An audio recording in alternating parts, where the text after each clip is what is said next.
Hi friends, welcome back. We're going to keep reading Leon and the Spitting Image by Alan Kurzweil. Remember, I don't own the copyright to this book, we're just reading it out loud for educational purposes.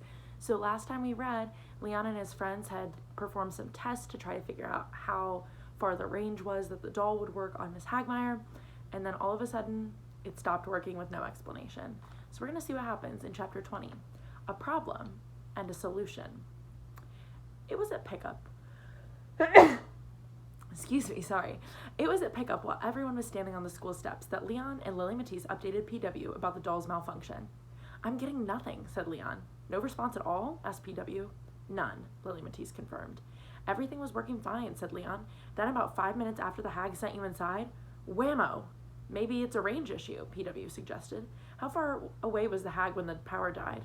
"Probably around 10 feet, said Leon. 15 tops, said Lily Matisse. "So that's not our problem," PW concluded. "What about the sightline?"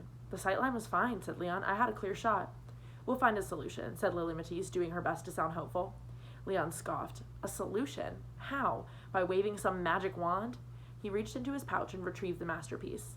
This was the solution. This was the magic wand. And now the magic wand is broken. "Hey, don't get all snippy," said Lily Matisse. "I'm just saying there's got to be a solution of some kind." "Have you checked the doll thoroughly?" PW asked. "Maybe some of the stitching got loose." Leon lifted up the arms and inspected the seams. He did the same with the legs. Then he scanned the cape and dress, the boots and the wig. There were no loose threads. Nothing seemed out of place. In fact, the masterpiece was looking pretty good. The spit stain was beginning to fade. "Well, that's something," he told himself. "At least then I'll be able to submit the doll for final inspection." Then, all of a sudden, he cried out, "Hey, wait a minute. That's it." "What is?" said PW. "What Lily Matisse just said," Leon answered. Lily Matisse gave him a puzzled look. "What did I say?" "You said I needed a solution." "Well, duh," said PW. "Don't you get it?" Leon exclaimed. "The solution is the solution." "What are you babbling about?" said Lily Matisse. "I'm babbling about the spit stain," said Leon. "What about it?" said Lily Matisse, mildly disgusted. "Feel it," said Leon, thrusting the doll toward her. She recoiled. "No way, Jose." Leon turned to PW. "Feel it," he begged. PW's reluctantly reached over and prodded the spot. "It's dry. So what?" "Don't you see?" said Leon. "That's why I lost power. It's just like a TV remote. The masterpiece needs recharging. Only instead of a couple of replacement batteries, it uses..." He waited for the light bulbs to go on in his friend's head. When they didn't, he gave the stained stomach a dramatic tap. "Teacher's spit!" PW yelled at last. Antoinette Breed, who was waiting for her limousine, heard the outburst. She turned and stared. PW lowered his voice to an exuberant whisper. "Leon, you are a total, absolute genius. All we have to do is snag some of the coach's spit and we'll be all set." "Gross," said Lily Matisse. "There is no way I'm going anywhere near that goop. I like the coach and all, but well, forget it." "Come on," urged PW. "It'll be cool. We'll be like those elite special ops forces that get dropped behind enemy lines." "Let's not get carried away," said Leon. "We sneak into the gym, we take some spit, we leave. It's not Mission Impossible." "Good," said Lily Matisse. "If it's that easy, then you guys won't need me." "You can't bail on us now," said Leon. "We're a team." "How about being a lookout?" PW suggested. "Would I have to go near it?" Lily Matisse asked. "Of course not," Leon said reassuringly. Lily Matisse mulled over the proposal and agreed to be part of the team, just as Napoleon pulled up in front of the school. They struck at noon the very next day, while Coach Kasparidis was at lunch. Lily Matisse and PW posted themselves at the double doors of the gymnasium entrance, while Leon slunk inside. He padded across the wooden floor, scanning the bleachers. A door hinge creaked. Leon froze. "Limburger, Egghead, Oreo, Noogie, do you copy? Over."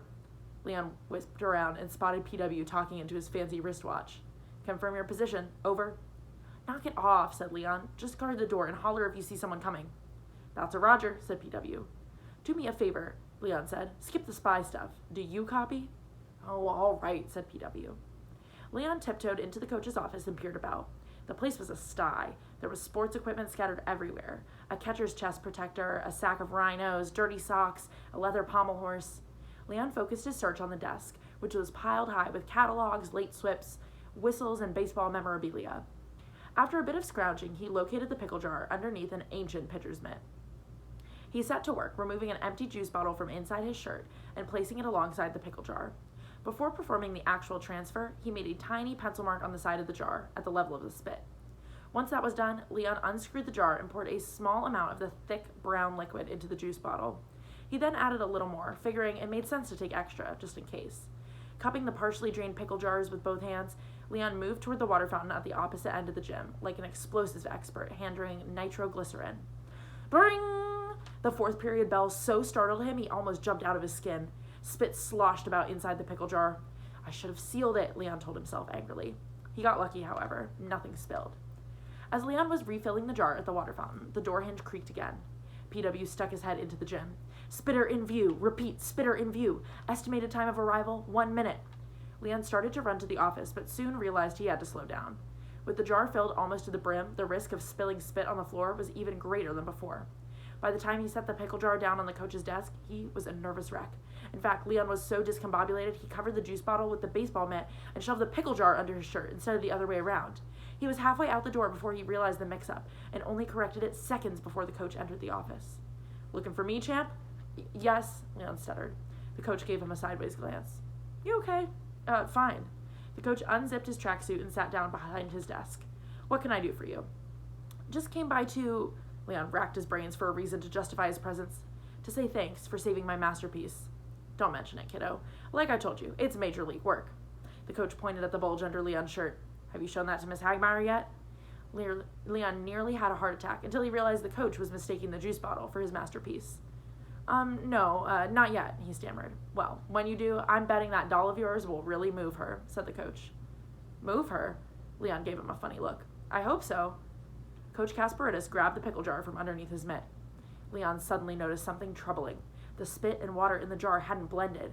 In fact, the liquids had formed two distinct layers like oil and vinegar. Leon held his breath and listened intently as the coach turned away to satisfy an urge. He heard the distinct, hollow sound of the metal jar lid rubbing against the glass, followed by an unmistakable pff. If the coach was going to notice anything fishy, it would be right now, Leon told himself, at the very moment the saliva was hitting the water. It felt like an hour had passed before Leon registered the second scrape of metal on glass. He sighed deeply when he realized his spit theft had escaped detection. The next phase of the restaining process took place at the maple tree during recess. Leon proudly showed off the bottle to his friends. Gross, said Lily Matisse. Excellent, said PW. This can't fail. Dried out teacher spit was definitely the problem. I did some research. The Crusaders moistened wounds with saliva to make them heal faster. Well, I did some research too, said Lily Matisse. Spitting images sometimes need a magic spell to work. I made one up just in case. Great, said Leon. You can say it after we've applied the spit. Can we get going? PW said impatiently. Leon nodded and asked Lily Matisse if she'd remembered to bring the drop cloth. Of course, she answered, producing a scrap of purple paisley left over from her falcon animile. Leon tapped the ground with his sneaker. Set it down here, he said. As Lily Matisse smoothed out the drop cloth, Leon turned to PW. Did you find an applicator? He asked. That's a Roger, said PW. What did I say about the dumb lingo? Said Leon. Fine, PW grumbled. Okay then, said Leon. Let's see if the solution is the solution to our problem. He kneeled next to the drop cloth and placed the juice bottle on top. He then removed the doll from the pouch and gently rested it on its back. Anyone snooping? He asked. That's a PW caught himself. You're fine, he said blandly. Leon reached for the bottle, giving it a vigorous shape before unscrewing the lid. He placed the lid next to the doll. Applicator, he said decisively, holding out his hand.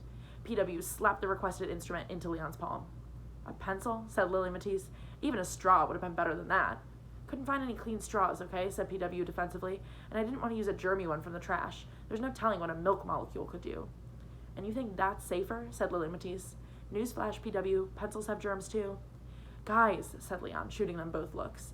He gingerly dipped the eraser of the applicator in the bottle and dabbed some spit on the spot of the original stain. All done? Said PW eagerly. I think so, Leon answered. What about my incantation? Said Lily Matisse. Oops, sorry, go ahead. Lily Matisse paused for a moment. Drab, dribble, pour. Make Miss Hagmeyer sore. Not bad, said Leon. Thanks, said Lily Matisse. PW abruptly resealed the bottle. Can we hurry up? He said. I'm dying to see Lumpkin's face when the hag crams a pair of pantyhose over his head. That's not going to happen, said Lily Matisse. Bird Whistle caught him trying to sneak out of school. He's bird-caged. All day? Asked PW. No, but every single recess until the carnival, said Lily Matisse. Guess we'll have to concentrate on the hag, said Leon, not sounding all that upset.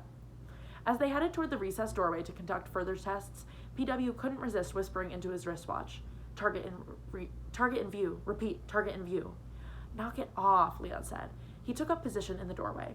Right, he said, sneaking a peek at the teacher's bench. Miss Hagmeyer was, as usual, sitting alone. Less usual, however, was the object she had in her bony hands. Leon said, Lily Matisse, take a look and tell me if that's what I think it is. Lily Matisse peered around the corner. It is. It's the black SOV binder that my mom told me about. Leon reached for his doll. I'm going to make her bring it to us. Maybe we'll finally find out who she's selling our animals to. He leaned forward and worked the legs to pull Miss Hagmeyer toward them.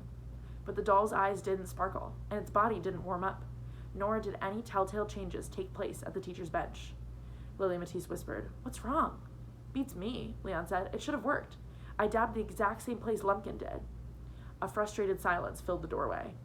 Maybe that's the problem, PW said all of a sudden. You dabbed. Lumpkin poured. So, said Leon.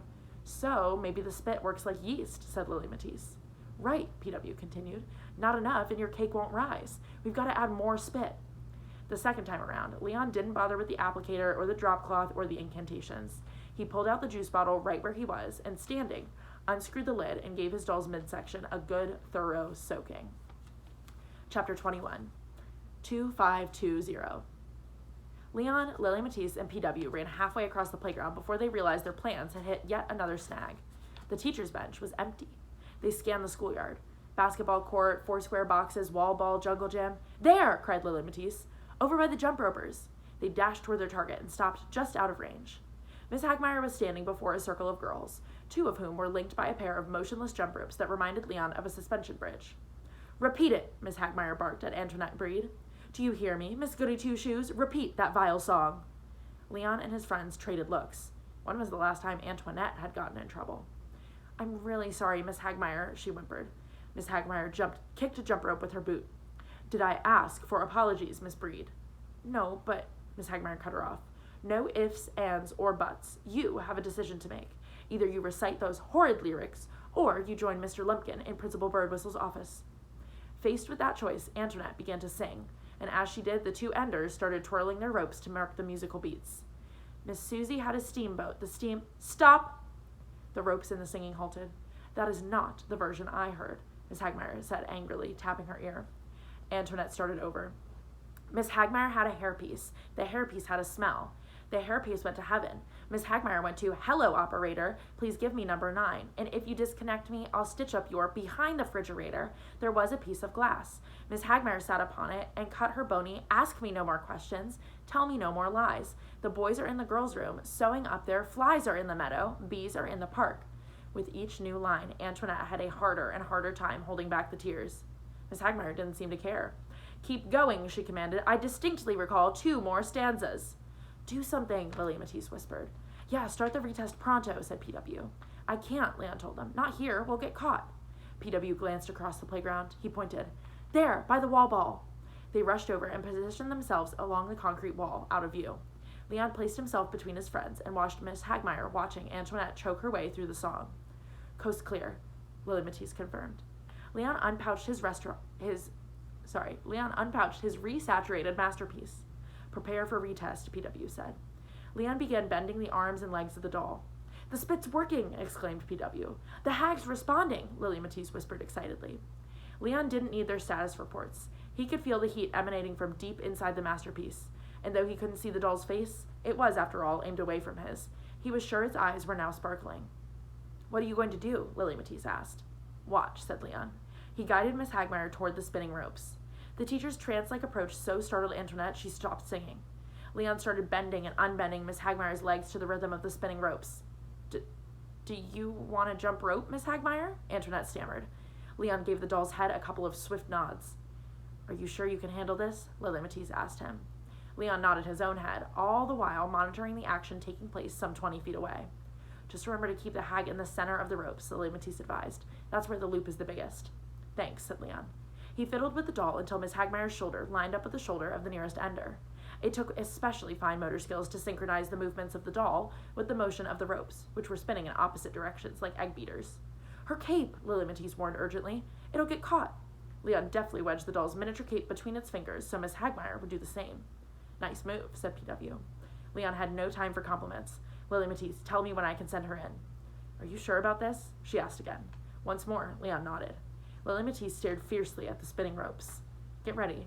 3, 2, 1, now. Her timing was perfect. She helped Leon inject Miss Hagmaier into the vortex without a snag. Incredible, said PW. She's doing it. You mean we're doing it, Lily Matisse said proudly. News traveled quickly. Students rushed from all over the playground to see Miss Hagmaier's command performance. Way to go, Miss Hagmaier, yelled Thomas Warchkowski. Can you show us some tricks? Leon tried to get Miss Hagmaier to say no, but given all the motions he had to sustain, the pumping, the swaying, the clamping, the flexing, he couldn't spare the fingers needed to make the doll shake its head. Can you do mumbles, Miss Hagmaier? Antoinette asked tentatively. The crowd started to chant, Mumbles, mumbles, mumbles. What are mumbles? Leon asked Lily Matisse. That's where you put both feet together and do super small hops. She demonstrated the move. Leon decided to give it a shot. He brought the doll's leg together and bent them up and down as the ropes thwapped against the ground. That's it, said Lily Matisse. Sweet, said PW. She looks like a tap-dancing bat. What about doing some kick-bys? Antoinette said more daringly. Leon again turned to Lily Matisse. Kick-bys? Don't sweat it, said Lily Matisse, gaining confidence. You can handle them. All you have to do is kick 1 foot out and 1 foot in, 1 foot out and 1 foot in. Like this, said Leon as he worked the doll. That's pretty good, said Lily Matisse. Just try to keep her legs down. Leon made some adjustments. Perfect, said Lily Matisse. But no sooner had Leon mastered kick-bys than someone else shouted out a new challenge. Peppers! Peppers? Leon gasped. Peppers are about speed, Lily Matisse explained. Keep your eye on the enders. As predicted, the two girls holding the rope started to pick up the pace. Bring it on, Leon said gleefully as he moved the doll faster and faster. Soon, he was shaking his masterpiece like it was a can of spray paint. As a result, Miss Hagmaier bounced her feet on and off the asphalt with the speed of a sewing machine needle. Sizzlers! Someone cried. What's a sizzler? Said Leon, his worry returning. Beats me, Lily Matisse told him. Leon was trying to figure out how to respond when Miss Hagmaier began crossing and uncrossing her legs. I'm not doing that, he sputtered. What do you mean? Asked Lily Matisse. The hag, she's making those moves by herself. Leon held the doll stock still to prove his point. See? Freaky, cried PW. The hag's flying solo. Leon now felt as baffled as the rest of the crowd. Can the hag actually be doing sizzlers on her own? He wondered. Did I shake loose some ancient double Dutch skills? But Leon sensed something different about his teacher. But what? He looked at Miss Hagmaier closely. Was it her ears? No, it wasn't her ears, this Leon easily confirmed, since all her antic jumping exposed them on each descent. Was it her mouth? No, it wasn't her mouth either. It remained as pinched as it had been the very first day of school. Sorry, there's a fly in here. It flew by my head and scared me. What about her pantyhose? Her boots? Her dress? Her cape? No, no, no, and no. How about the eyes on her cape? Again, no. What about her own eyes? Yes. Normally so dull, Miss Hagmaier's eyes now appeared to be sparkling. Show us some pop-ups, Antoinette shouted. Her request broke the spell. The inexplicable performance ended as abruptly as it had begun. PW sounded the alarm when a jump rope grazed Miss Hagmaier's wig. She's losing control. I'm on it, said Leon. He quickly trained his masterpiece toward the tottering teacher and smoothed out the faltering footwork. That was weird, said PW. Nice save, said Lily Matisse. Leon shrugged off the compliment. Tell me what pop-ups are, he said with renewed determination. Basically, you've got to make the hag go as high as possible, Lily Matisse explained. Without missing a beat, Leon sprang Miss Hagmaier 3 feet off the ground. You call that a pop-up? Teased PW. Come on, let's see the hag catch some serious air. Leon took the bait. He intensified his doll-enhanced gravity-defying exertions until it looked as if someone had slipped an invisible trampoline under Miss Hagmaier's feet. A new chant started up from the sidelines. Higher! Higher! Higher! Leon eventually brought Miss Hagmaier nearly face-to-face with Henry Lumpkin and Principal Birdwhistle, both of whom were gawking out the second-floor window of the birdcage. Leon, said Lily Matisse nervously, you'd better bring her down. I think Birdwhistle and Lumpkin can spot us from up there. In a sec, said Leon. I wanted to try one last thing. Lily Matisse persisted. I'm telling you, Leon, we'll get caught. No way, said PW. They're totally fixated on the hag. What's the move, Leon? Remember the first time I showed you what the doll could do on the jungle gym? You guys wanted me to have the hag finish up with a special twist? A full twisting double layout dismount, said Lily Matisse. You're not going to try that, are you? No, said Leon. He smiled. That's too simple. To appreciate fully what Leon did next, it might be helpful to know something about the freestyle double Dutch jump roping. As tricks go, a single complete gyration, commonly known as a 360, is considered a beginner's move. A double twist, a 720, is obviously somewhat harder, but it's only when a jump roper can master a treble twist, a 1080, that the professionals start to watch. A quadruple twist will generate endorsement offers from sneaker manufacturers and soft drink companies. Simply calculating its numerical name, 1440, is impressive. This brings up inevitably, to the holy grail of double Dutch moves, the quintuple.